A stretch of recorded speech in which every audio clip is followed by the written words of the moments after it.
Soren Kierkegaard, chapter 14. The ideal believer is of necessity solitary. His experience is secret, subjective, and yet is a mysterious sense also communal. In dwelling on this subject, parentheses, religious discourses, concept of the chosen ones, close parentheses, Kierkegaard adorns the image of this single one with almost supernatural attributes and speaks of him in terms similar to those which Nietzsche employs later for the coming Superman. Uberman is Overman, not Superman, sorry. He says, that's my own little note. He says, quote, "This spiritual man will rank as high above man as man is above the animal."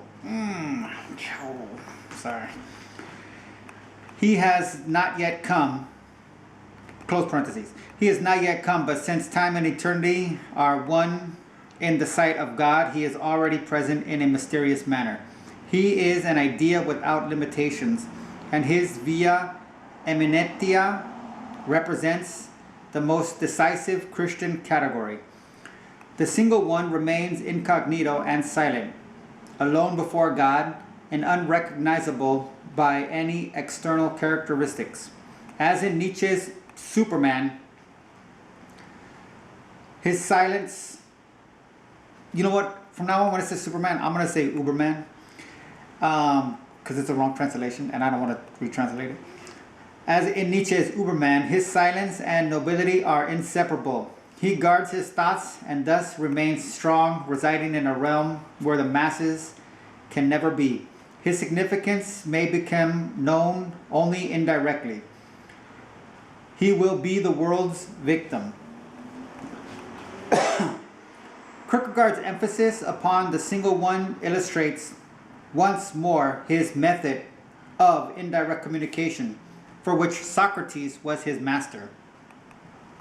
Socrates' skill in suggesting and finally liberating an eternally existing truth from the mind of the individual by his meiotic, parentheses, midwifery to the intellect, close parentheses, method, and his contribution to the disintegration of paganism are comparable to Kierkegaard's aim in proving the truth must rise from the existence of an individual instead of being merely equated with an intellectual insight. Kierkegaard, like Socrates, believed he was living in a period of decline.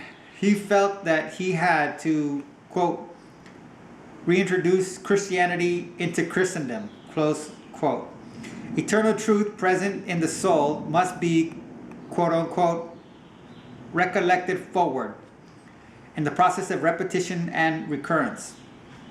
Essentially, there is no division of time into past, present, and future. Eternity is an absolute. When eternity enters man in the revelation of truth, Kierkegaard speaks of it as the moment.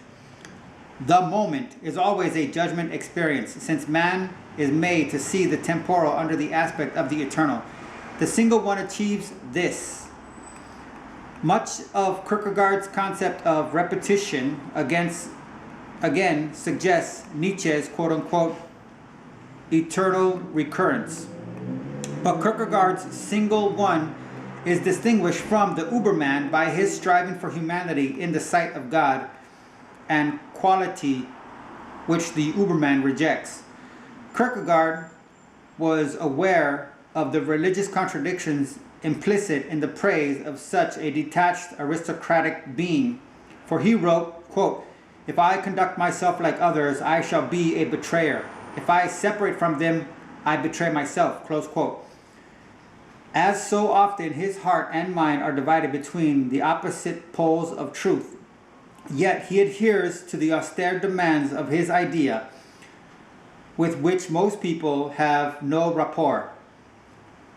As in the time of Christ, the masked man joins a group because others have done so before him, and truth will achieve recognition because of the weight of supporting numbers, not because of its inherent character, parentheses, journal, close parentheses. Yet his attack upon Christendom, also praises the quote-unquote plain man, whom he seems to distinguish from the better situated middle class man. There is something in Dostoevsky's respect for the simple-minded in his remark that, quote, I have not separated my life from thine, thou knowest it. I have lived in the street, and I am known to all. Moreover, I have not achieved any importance. Therefore, if I belong anywhere, I must belong to thee, close quote. Nevertheless, Kierkegaard's emphasis on the single one's exclusiveness is apt to give the impression that he, like Nietzsche, forgets the mission of this enlightened one who ought to set his soul to calling out of the crowd those forces which will bring about the kingdom. The single one should convey God's guidance to his companions.